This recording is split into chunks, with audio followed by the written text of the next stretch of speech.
एक बहू के विचार से सच्ची श्रद्धांजलि।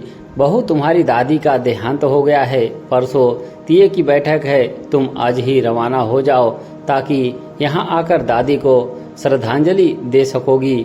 सासू माँ के मुंह से ये सुनकर मीना फपक फपक कर रो पड़ी। आंसू है कि थमते ही नहीं थे।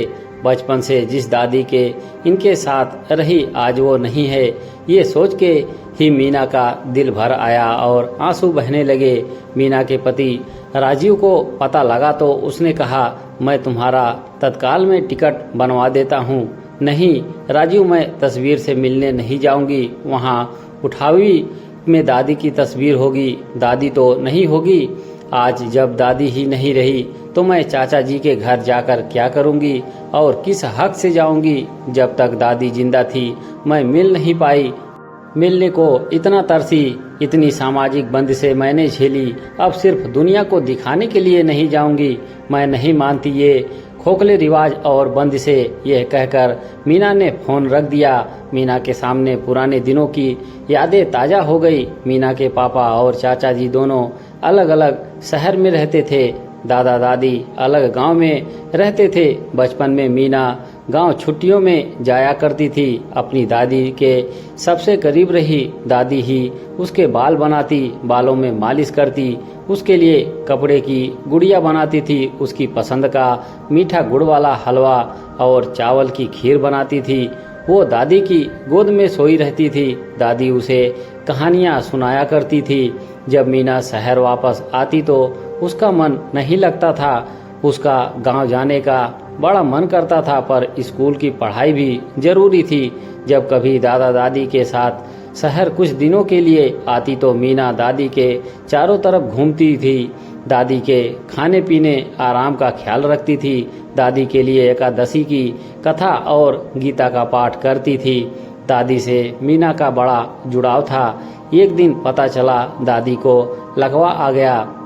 उन्हें शहर इलाज के लिए लाया गया, पर वो बच ना सके। अब दादी अकेले रह गई। दादी का गांव छूट गया। दादी उदास रहने लगी। वो दादाजी को बहुत याद करती थी, पर धीरे धीरे जीवन सामान्य होने लगा। दादी बड़ी ही धार्मिक और शांत स्वभाव की महिला थी। अपने नाम मीठी देवी के अनुरूप मीठी थी। सबके साथ घुल मिल जाती थी। उन्हें भजन गाने का बड़ा शौक था।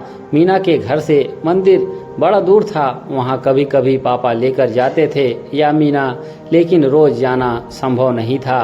मीना के घर में दादी का मन कम लगता था, क्योंकि उस शहर में किसी रिश्तेदार और ज्यादा लोगों का आना जाना नहीं था।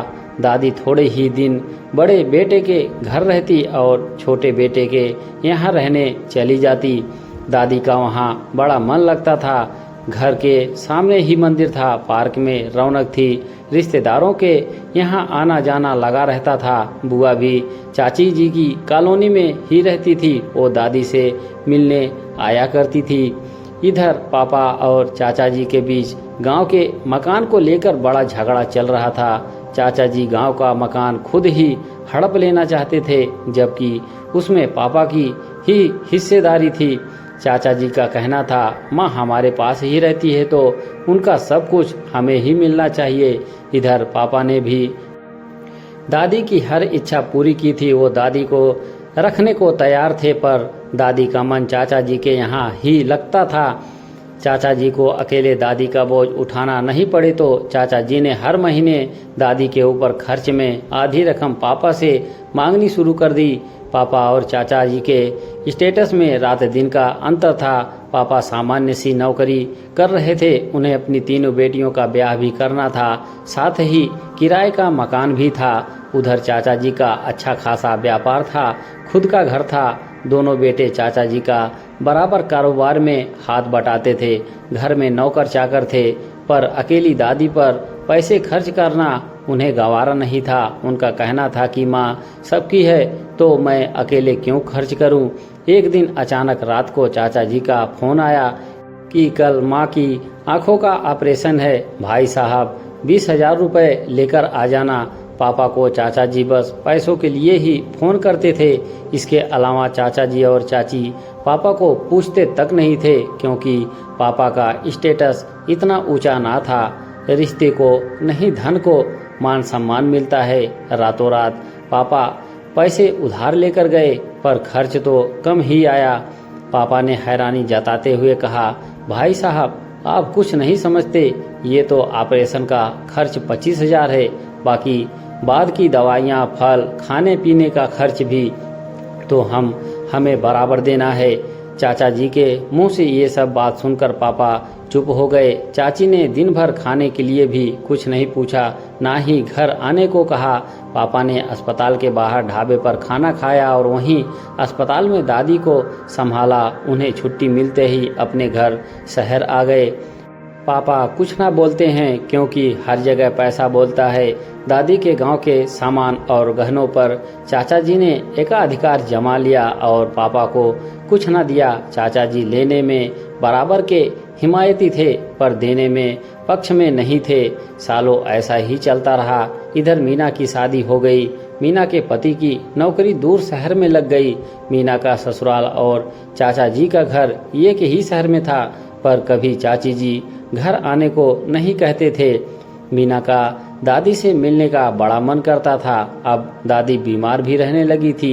एक दिन मीना ससुराल से दादी के यहाँ मिलने चली गई। दादी से लिपटकर खूब रोई, उनके हालचाल पूछे, बचपन के दिनों को याद करने लगी। तभी चाची बोली, हमने तो तुझे बुलाया नहीं, बहन बेटी बिना बुलाए मायके नहीं आती हैं। तेरे ससुराल वालों ने तुझे कैसे भेज दिया? चाची के इतने अपमानजनक शब्दों ने दिल को चीर दिया। अब मीना जब भी ससुराल जाती दादी से मिलने की कसक मन में ही रह जाती थी। पापा से ही उसके समाचार लेकर मन को तसल्ली देती रहती थी। एक दिन समाचार मिले कि दादी अपनी आखिरी सांसें गिन रही थी। मीना का मन बेचैन हो गया। दोनों शहरों में दूरियां भी बढ़ी थी। जाने का मन बना ही रही थी कि सासू माँ का फोन आ गया। आज जब दादी के निधन की खबर सुनी तो एकाएक विश्वास ना कर सकी और मन में ये मलाल रह गया कि वो दादी से मिल भी नहीं सकी। सालों हो गए थे, दादी का चेहरा तक नहीं देखा था। शाम को राजीव आया तो उसने मीना को समझाया, तुम्हारा जाना जरूरी है, नहीं तो समाज रिश्तेदार क्या कहेंगे। राजीव, मेरा फैसला अटल है। मैंने अपने आंसुओं से दादी को श्रद्धांजलि दे दी है। अब मैं वहां जाकर क्या करूंगी? जीते जी जिससे मिलने को तरसाया, मेरे लिए उस घर के दरवाजे बंद थे। अब दादी के जाने के बाद मेरे लिए दरवाजे खुल गए। बहन बेटी हूँ, अब 13वीं तक वहाँ रहना होगा। ये कैसा रिवाज है? इंसान के जाने के बाद इतने दिनों तक वहाँ रह सकते हैं और जीते जी मैं दादी से कुछ घंटों भी नहीं मिल सकती थी। मैं तस्वीर से मिलकर भी क्या कर लूँगी? जिस दादी के प्यार दुलार को बरसों तरसती रही, वो तो मुझे वहाँ जाकर नहीं मिलेगा। राजीव ने ठहास बधाया और तुम्हारे साथ हूँ, तुम्हारा मन नहीं है तो मत जाना। राजीव के कांधे पर सर रखकर फिर से अपनी दादी की यादों में खो गई।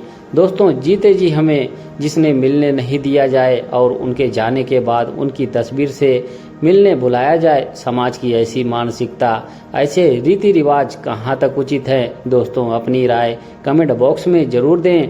हमारे चैनल पर बने रहने के लिए आप सभी का धन्यवाद।